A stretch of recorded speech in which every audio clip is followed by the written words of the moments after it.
Hi buddy, good evening. I'm doing daily challenges. Today is easy. You can see many people use it. Like, can you log in with someone else? This is usually comes straight to SQL injection, but if you don't, of course, if you try the normal way and say register, let's say for example, anything test.com 123. Because the question is where is the vulnerability is if you log in, registration is basically a request email username, a response is that, and you can see username name. There's no role here.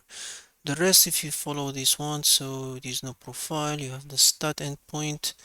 You have this, which is give you the list of user. You have Speedy, Jeremy, and that's the one we create now.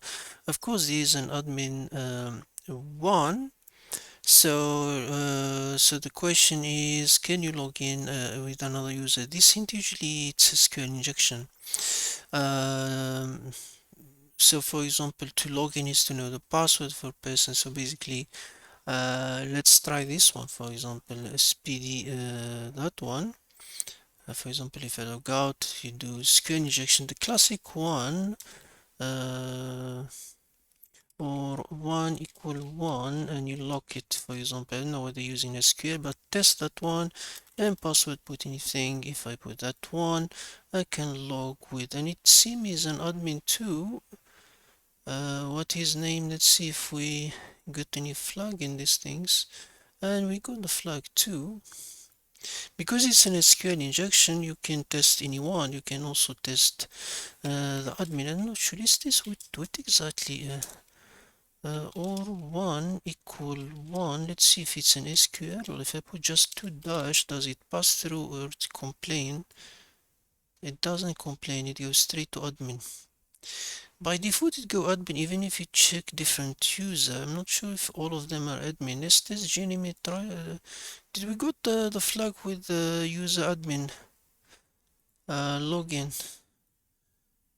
Yeah, we're testing admin. Of course, we got the flag. Where is that's the flag?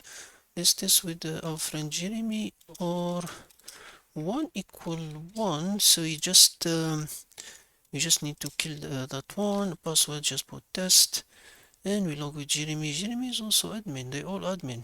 Okay. If we go back the post request, you get token. We send the request as Jeremy, and then a response, of course, to give you a token. And I was a bit looking for the flag. I didn't see it here for a moment. Then that's your flag for today. So today is basically SQL injection, and the lesson is whenever you start doing this type of room, so you find a form, test first SQL injection, test the JWT, the token, and then move on. For me, it took about 5 minutes looking for these things, and then I forgot to start SQL injection. Thank you everybody, and have a good day.